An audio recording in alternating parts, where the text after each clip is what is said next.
අයිබෝවන් ඉතින් හැමෝටම අද ඉදන් අපි අලුත් ටියුටෝරියල් සීරිස් එකක් පටන් ගන්න යන්නවා. ලෝකේ ඕනෑම සොෆ්ට්වෙයාර් එකකෝ වෙබ් අඩවියක පිටුපස තියෙන ප්‍රධානම දේ ගැන ඉගෙන ගන්න තමයි අපි අද හදන්නේ. ඒ තමයි SQL. එහෙම නැත්නම් database කියලා කියන්නේ. ඔයාට Facebook එකේ account එකක් හදන්න ඕන වුණොත් නැත්නම් ඔන්ලයින් ඕඩර් එකක් දාන්න ඕන වුණොත් ඒ හැම දත්ත එකම කොහේ හරි තැනක පිළිවෙලකට තැන්පත් වෙන්න ඕනේ. අන්නේ තැන්පත් කරන තැනට තමයි අපි database එකක් කියලා සරලවම අපි පැහැදිලි කරන්නේ. මොකක්ද ඇත්තටම SQL කියන්නේ? ඇත්තටම කිව්වොත් දැන් ඔයාට හිතේ මේ database එකක් එක්ක අපි කතා කරන්න පුළුවන්ද කියලා. ඔව්. පුළුවන්. හැබැයි ඒකට අපි විශේෂ භාෂාවක් ඕනේ. ඉතින් මේ SQL කියන්නේ ඇත්තටම කිව්වොත් පරිගණක භාෂාවක්. ඒකට තමයි අපි SQL එහෙම නැත්නම් Structured Query Language කියලා කියන්නේ. සරලවම කිව්වොත් database එකට මම අහවල් දත්තයක් දෙන්න කියලා අනකරන්න පාවිච්චි කරන භාෂාව තමයි මේ SQL කියලා කියන්නේ. ඇත්තනම කිව්වොත් මම අද කතා කරන්න යන්නේ A-level IT විෂය නිර්දේශයේ තියෙන වැදගත්ම හා ප්‍රායෝගික පාඩමක් වෙන database management systems ගැන. ඉතින් ඒකට අදාළ වෙන දෙයක් තමයි මේ SQL language එක. ඉතින් අපි දන්නවා දත්ත කියන්නේ මොනවද කියලා. මම IT knowledge එකකින් කතා කරන්නම්කෝ. මේ දත්ත ගොඩක් ක්‍රමවත් තැන්පත් කරලා තියෙන තැනට තමයි අපි මේ database එකක් කියලා කියන්නේ. එතකොට මේ database එක පාලනය කරන්න අපි පාවිච්චි කරන මුදුකාංගකක් පාලනය කරන්න ඒව පාලනය කරන ඒවට අපි කියනවා DBMS කියලා. උදාහරණයක් විදිහට අපි MySQL එහෙම නැත්නම් MS Access වගේ ඒවා අපිට ගන්න පුළුවන්.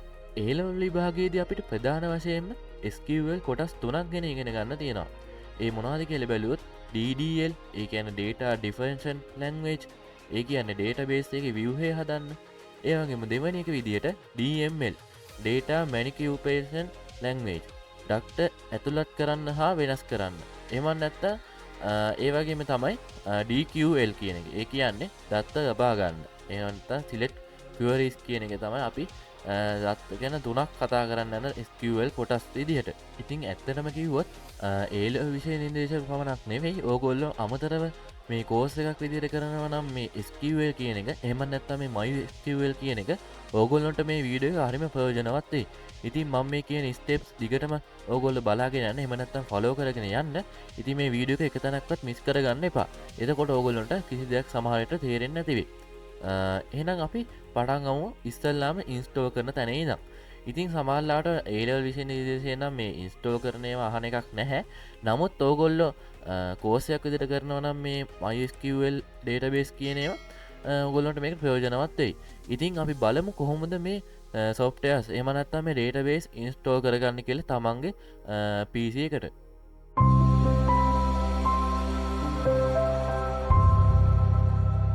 හරි. ඉතින් අපි බලමු කොහොමද මේ SQL වලට අදාළ softwares download කරගන්නේ කියලා.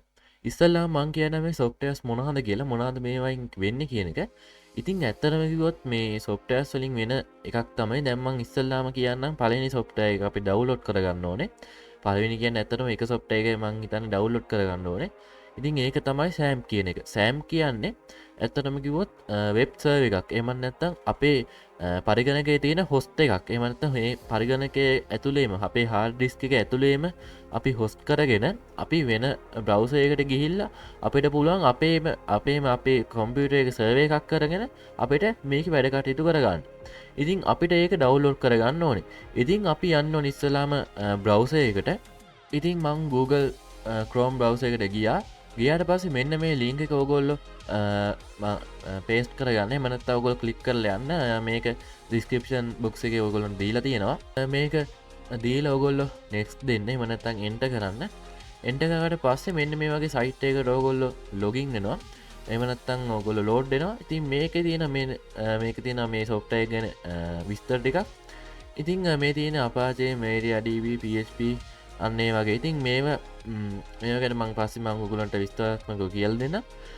ඊට පස්සේ මෙතන තියෙනවා download option විදියට Windows, Linux එහෙම නැත්නම් OS X එහෙම නැත්නම් iOS වලටත් මේක download කරගන්න පුළුවන්. ඒ කියන්නේ Mac OS වලට. ඉතින් මෙතන දෙනවා SAM for Windows කියලා. ඉතින් මගේ පරිගණකේ Windows පරිගණකයක් නිසා මම මේක click කරලා download දෙනවා. download දුන්නාට පස්සේ අපිට මේක කෙලින්ම download වෙනවා. මගේ download manager එකකින් මේක download වෙනවා. ඉතින් ඉතින් මේ විදිහට ඩවුන්ලෝඩ් වෙන ඔයගොල්ලෝ බලා ගන්න පුළුවන්. මම ඩවුන්ලෝඩ් වුණාට පස්සේ මොකද්ද කරන්න ඕනේ කියලා මම ඔයගොල්ලන්ට පැහැදිලි කරන්න. ඉතින් මේක ඇත්තන කිව්ව වෙබ් සර්වර් එක මම කලින් කිව්ව විදිහටම ඉතින් මම මේක ඩෙස්ක්ටොප් එකට කොපි කරගත්තා ඩවුන්ලෝඩ් ලොකේෂන් එකකින්. ඉතින් මේ තියෙන්නේ මේ සොෆ්ට්වෙයාර් එක. ඉතින් මේක ඔයගොල්ලෝ ඩබල් ක්ලික් කරලා ඕපන් කරන්නත් පුළුවන්. නැත්නම් මේක රයිට් ක්ලික් කරලා රයිට් ක්ලික් කරාට පස්සේ මෙතන තියෙනවා run as administrator කියලා. ඔයගොල්ලන්ට පුළුවන් එහෙම දීලා යන්න. ඉතින් එහෙම දීලා ගියාට පස්සේ ඔයගොල්ලන්ට මේකෙදි yes no question එකක් අහනවා. ඉතින් ඒකට yes දෙන්න. ඒක දුන්නට පස්සේ ටික වෙලාවක් මේ විදිහට ලෝඩ් වෙනවා. හරි. ඉතින් මෙන්න මේ වගේ වෝනින් එකක් එනවා. ඉතින් ඕගොල්ලෝ වැඩි හිතන්න එපා මේ ගැන. ඉතින් මේක ඕකේ කියලා දෙන්න. දුන්නට පස්සේ මෙන්න මේ වගේ ඉන්ටර්ෆේස් එකක් බලා ගන්න පුළුවන් වෙනවා. ඉතින් මේකේ welcome to the exam setup wizard කියලා එනවා. ඉතින් මේක next දෙන්න. ඉතින් ඔයගොල්ලෝ සාමාන්‍ය විදිහට software එක install කරනවා වගේ ඔයගොල්ලන්ට install කරගන්න පුළුවන්. ඉතින් මේකෙදී ඔයගොල්ලන්ට තෝරගන්න options කීපයක් තියෙනවා. මෙතන ඔයගොල්ලන්ට මේ ටික ටික් එක දීලා තියෙන ටික ටික් ඔය විදිහටම තියන්න ප්‍රශ්නයක් නැහැ. ඔක අපිට පස්සේ වෙනස් කරගන්න පුළුවන්. ඉතින් මේක next දී යන්න. ඉතින් මේක අපිට මෙන්න මෙතනදී පොඩි වැදගත්කමක් තියෙනවා. මොකද කිව්වොත් මේකේ සර්වර් එක කොහෙද රන් වෙන්නේ කියලා. ඉතින් මේක සර්වර් එක කොහෙද රන් වෙන්නේ කියලා අපිට ඕනනම් මෙතනින් මෙන්න මෙතනින් ඔයගොල්ලෝ සිලෙක්ට් කරලා ඔප්ෂන් එක තෝරන්න පුළුවන්. මේක දුන්නට පස්සේ ඔයගොල්ලන්ට මෙන්න මේ වගේ ඔප්ෂන් එකක් එනවා. මම මේකේ මගේ වෙනම පාටිෂන් එකක් කරලා තියෙනවා මේකේ ඩ්‍රයිව් එක. අනේ ඩ්‍රයිව් එක ගිහිල්ලා මේක සිලෙක්ට් කරලා ඕකේ දෙනවා. මොකද කිව්වොත් මට ඉඩ ඕනේ මේ සර්වර් එක පවත්වාගෙන යන්න.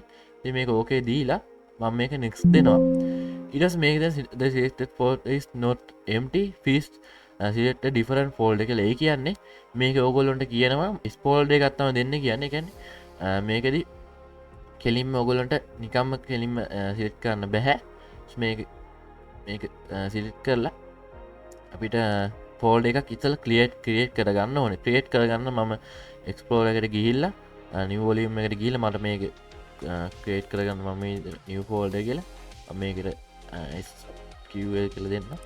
මම ආයෙ මේකට යනවා. මේක ගිහිල්ලා සිලෙක්ට් කරලා next දෙනවා. ඊට පස්සේ මේක ලැන්ග්වේජ් දෙක අහනවා. මේක ඉංග්‍රීසි එහෙම දෙන්න. ඊට පස්සේ මේක ready කියලා කියනවා. ඉතින් මේක next දෙන්න. ඊට පස්සේ මේක install වෙන නම් ටික වෙලාවක් යයි ඔයගොල්ලෝගේ කම්පියුටරේ තියෙන performance අනුව. ඉතින් හරි. ඉතින් මගේ software එක install වෙලා ඉවරයි. ඉතින් හරි. එච්චර අපිට මේකෙදි කරන්න තියෙන්නේ අපි මේක close කරොත් වෙන්නේ අපිට මේක run වෙනවා අපේ task manager එකේ. මෙන්න මෙතන උඩ හරි SAM control කියලා අපිට බලා ගන්න පුළුවන් වෙනවා. ඉතින් අපි බලමු දැන් අතින් අපි සර්වර් එකක් ඕපන් කරානේ. අපි දැන් බලමු කොහොමද මේක ටයිප් කරන්නේ කියලා. එහෙම නැත්නම් අපි මේකේ වැඩ කටයුතු කරගෙන යන්නේ කොහොමද කියලා. ඉතින් මේකේ install වෙලා වුණාට පස්සේ මෙතන තියෙනවා do you want to start the control panel now කියලා. ඉතින් මම මේක දැන් finish දුන්නාට පස්සේ මේකේ තියෙන control panel එක open වෙනවා. ඉතින් මේක finish දුන්නාට පස්සේ බලමු මොකද්ද මේකෙන් එන control panel එක කියලා. හරි. ඉතින් මං කිව්වා වගේම මේකේ තියෙන SAM control panel කියලා එකක්. ඉතින් මේකෙදී ඔයගොල්ලොන්ට බලා ගන්න පුළුවන් වෙනවා අපිට start කරන්න ඕන වෙන servers මොනවාද කියලා. ඉතින් ඇත්තටම අපි දන්නේ මෙතනින් Apache සහ MySQL කියන servers දෙක. ඉතින් මේ servers දෙක මම වැඩියෙන්ම පැහැදිලි කරන්න යන්නේ නැහැ මොනවද වෙන්නේ කියලා. ඉතින් මේ servers දෙකේ වෙන දේ ගැන අපි ඉස්සරහට කතා කරන. ඒ කියන්නේ මම දැන් නිකම් කතා කරන්නේ නැහැ. මේක ප්‍රැක්ටිකලි අපිට කරනකොට මේ අපි තේරෙන්නේ මොකද්ද මේකේ වෙන දේ කියලා. ඉතින් මෙතන තියෙනවා Apache MySQL කියලා. ඉතින් මෙතන ටික් දෙක මේ විදිහට දාන්න තියෙන්නේ. ඉතින් දාන්න කලින් මෙතන start දෙන්න තමයි තියෙන්නේ. ඒ වගේම තමයි යට තියෙන එකත් start දෙන්න. ඊට කලින් මෙතන තියෙනවා allow කියලා අපිට ඔප්ෂන් එකක් දාන්න තියෙනවා. මෙතන allow දෙන්න. ඊට පස්සේ ඒ වගේ තමයි මෙතන MySQL කියලා තියෙන ඒකත් start දීලා ඒකත් අපිට allow කරන්න දෙනවා. ඉතින් මේක allow කියලා දෙන්න. හරි.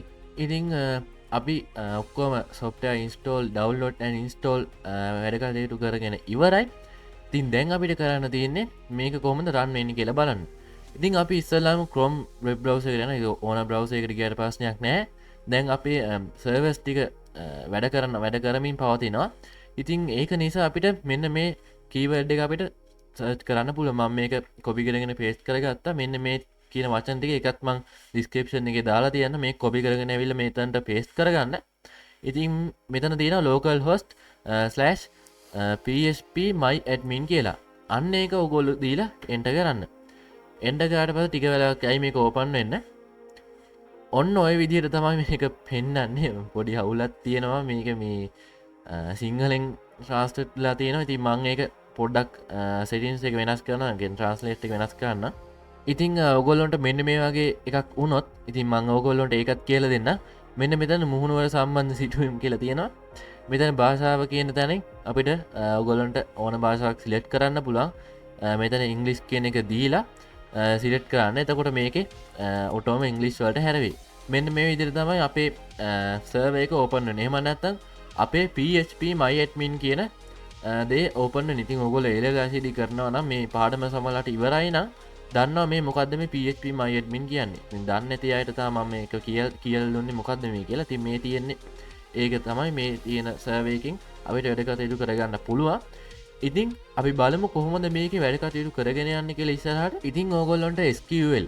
ලියන්න අවශ්‍යන ඕගොල්ලොන්ට යන්න තියෙන්නේ මෙන්න මෙත SQL කියලා තියෙන ටැබ් එකක් අන්න SQL කියලා තියෙන ටැබ් එකට යන්න ඉතින් ටැබ් එකට ගියාට පස්සේ අපිට කෝඩින් කරන්න තමයි තියෙන්නේ නමුත් අපිට පුළුවන් මේක අපිට මේ කලික් එහෙම නැත්නම් විෂුවලි අපිට කරගෙන යන්න පුළුවන් මේවා මේවටික මෙද අම්මන් කරගෙනන්ට ඉස්සලට හැබැයි ඔගොල්ල ඒලව විෂණී දේශ එම නැත්තං ඔගොල්ල ඉගෙන ගන්න කෙනෙක් නම් කෝස්ට එකක් විදිට අපිට මේක පාවිච්චි කරන්න කෝඩිං වලින්ම විතර ඒක අවාසනාවන්ත විදිහට අපිට ඒක සිද්ධ වෙලා තියෙන අපිට කෝඩිම් කර ඉන්න හැබැයි ඕගොල්ලෝ දන්නවත් දන්න නැහැ මේක මේ වගේ මනත්තම් මේ වෙබ්සයිට් හදන ඩිවලවස්ලා මෙහෙම කරන්න නැහැ මේගොල්ලො කරන්න ඒගොලො කරන්න මෙන්න මේ වගේ ඔසවස්වලට ගිහිල්ලා අපිට පුළුවන් මේවා වෙනස් කරලා මෙතන එක මේකම්මම් පෙන්න්න එම ගිල්ල දැම් මේක කරනතු මේක මොනත් ලියල නැහැ මේ තියෙන්නේ ම මේ ඔගල උදාහරණයක් ඉදිර පෙන්න්න මේ තියෙන්නේ මේ වගුව ටේබල් එකක්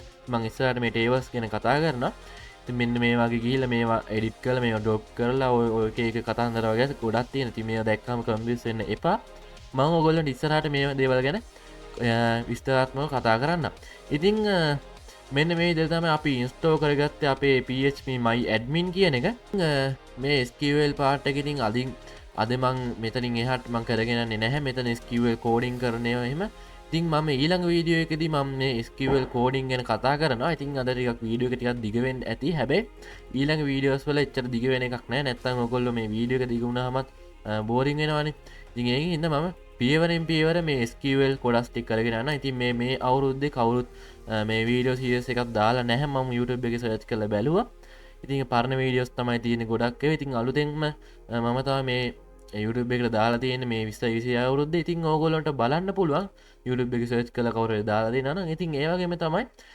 මේ PHP මයිඩමින් එක තියෙන කෝඩින් ගැන මං කිව්වාගේම ඉස්සාට මං කතා කරන ඒවගේම තමයි ඔගොලන් තව දෙයක් කියන කැමතිය එල ස්ටඩන් කෙනෙන්නම් සමහලට මේගෙන දන්න ඇත්ත සමහරයවා දැම් මේක මම මේ කොන්ට්‍රෝල් පැනල එකට ගිල පෙන්න්න කොන්ට්‍රෝල් පැනල් එක තියෙනවා අපාචය කියල සර්ව එකක් අන්නේ අපාචය කියෙන සර්වේක සමහල්ලාට ඔන්න නැති එමට ස්ටාර්ට්න නැතිවෙන්න පුළුව ඔගොලන කරන්තිය මෙතන මේ යට තියෙන ටික් එක උඩද අරගෙන බලන්ඩ ස්කයිප් කියෙන ඇ් එක ඔගොල්ලොන්ගේ පිසික ඔන්නලා තියෙනනම් අන්න එක අන්ස්ටෝ කරන්න එමනත්තං කලෝස් කරලා දාලා මේක අපාචකන සවික ඔන් කර බන්න සමල්ලට එක වැඩ කරන්න ඉඩ තියෙන ඉතින් අද මංකතාකම සියලු දේම ඔගොල්ලොන්ට වැදගත්තේ කියලා හිතන වැදගත් වෙනවා කියලා මං හිතනවා ඒවගේම තම ඉසාටත් ඔගොලොන් මේ මංකීල දීපු වැඩකටයුතු එමනත් වැඩටි කරගෙන පුළුවති තාම කරේ නෑ තාම ලොකු දෙයක් ඉතින් මේ කරේ ඉන්ස්ටෝ කරන එක අපි මුලිදං ස්ටප්ස් පිළිවට